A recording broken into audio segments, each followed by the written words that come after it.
What's up, GTI? Are you pumped up? There's a new English challenge in town. Do you have the skills to get the George button? To get your own custom George button, you must complete the following steps. Play a competitive game of Guess Who with a buddy. Does your person have two eyes? What? 2 eyes?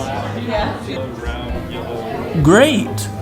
Tell a friendly joke to the Oregon Cafe barista. Hi, Shuto. Hi. What do you call a fake noodle?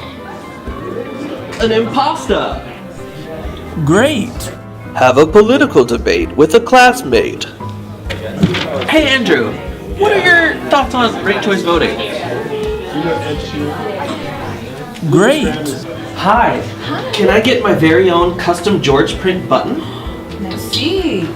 You look like you have finished the English challenge. Great job. So, here's your very own George print button, complete with Sin Chow the Cow, harnessable pen, and gloss finish. Here you go. Thank you. Finish the English challenge and get your George button today.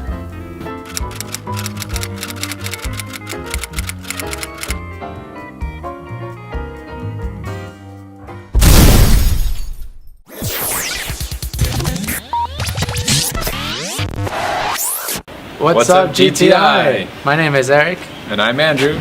And today, for our first video, we have Phrase of the Week. Take it away, James.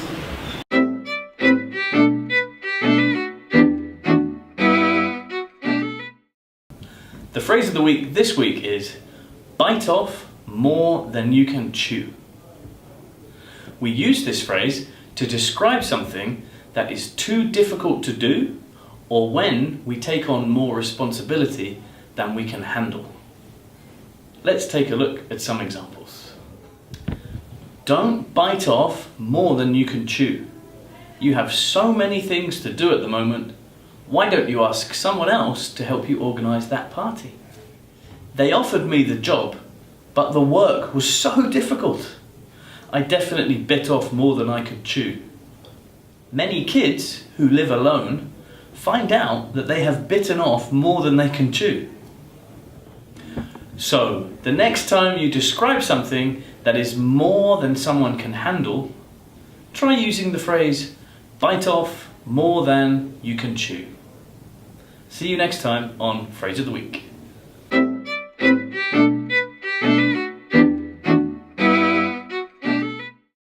Alright, next up we have an announcement from Alexis. Hi everyone, my name is Alexis and I'm going to be teaching a series of workshops this November and December, and they will be every week on Wednesday starting at 1:10 in LC5.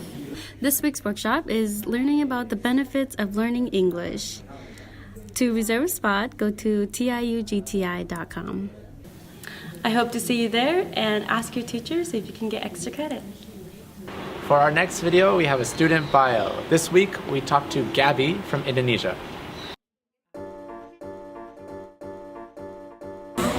So my name is Gabrielle, you can call me Gabby.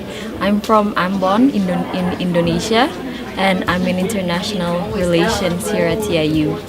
I came in TIU in fall 2017.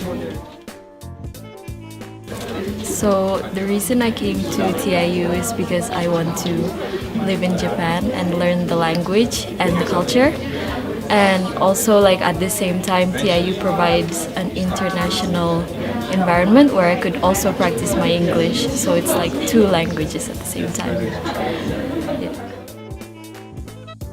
So my interests are watching horror movies, and I also like to travel because I feel like through traveling you can learn so many things firsthand, and you're not gonna forget it.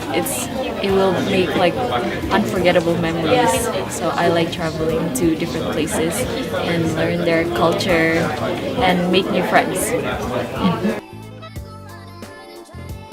Here at TIU, They have so many opportunities for you. For me, I recently started this semester working at the English Plaza. This is my first part-time job, so it's been it's really fun, and you can earn money at the same time and make more friends, and puts you like out of your comfort zone. So it's been really fun here at the English Plaza. Okay, since I'll be having shifts here at the English Plaza, you're more than welcome to say hi to me or any other staffs, or if you see me around the campus, please say hi as well so that we can be friends. Bye. All right, last week I discussed talk and speak. Yes, and it was very helpful.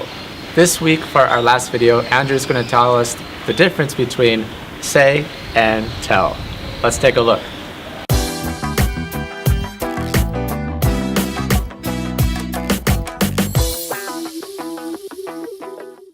Hello, and welcome back to Andrew Intervenes. Last time we went over the words talk and speak. In this episode, we're going to discuss the words say and tell, which are similar to talk and speak, but used a little differently. Now, you've probably heard these words before, but they can be a little tricky, so let's go over them together. Let's start with the word say. Say means to make words, just like talk and speak, but the way that we use it is a little bit different. Say is mostly used to report speech, or to report the words that others have used. You can use say to report the words that others have used, or even the words that you have used yourself. We can do this both directly or indirectly.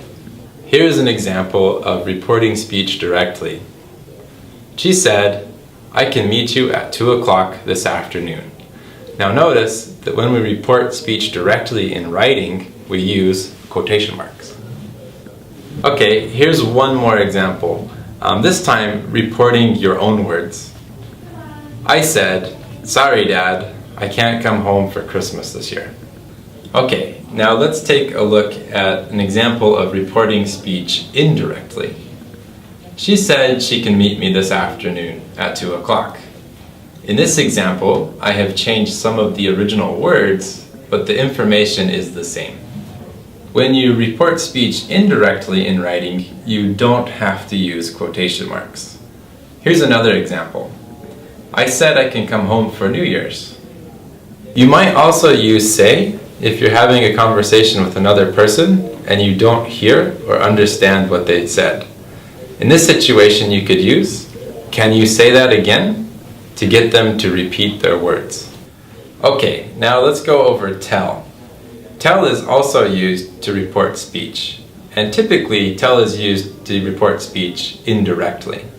For example, she told me that she's going to Kyoto this weekend. In this example, I'm reporting what another person has said to me. Sometimes tell is used to report speech directly too, but not as often as say.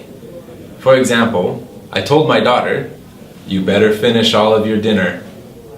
We also use tell to report information that we've gotten from someone else, or to ask someone to give us information. For example, if you visit a doctor in an English-speaking country, you might be asked, "Can you tell me your name, please?" In this situation, the secretary wants to know your name or needs that information in order to find your appointment. Here's another example. Say you're in a new city and you're lost. You need to find out where your hotel is. You might ask someone, "Excuse me, can you tell me where I can find the Marriott Hotel?" Tell can also be used to report commands. For example, the teacher told us to meet in room 14. Or, I told my children to stop jumping on the couch. You can also use tell to ask someone to give someone else a command as well. Crazy, I know. Here's an example. "Please tell Eric to meet me in the editing room. I want to show him my new video." Tell is also often used with the words story and news. For example, you might say, I have a sister who likes to tell stories. Only tell is used with story. You wouldn't use say, speak, or talk with story. It's the same with the word news. For example, tell me the news, or my mother told me the news about my sister's wedding. We wouldn't say the news, talk the news, or speak the news. That's all for this episode. I hope it was useful. Be sure to tell your friends what I said about say and tell. See you next time.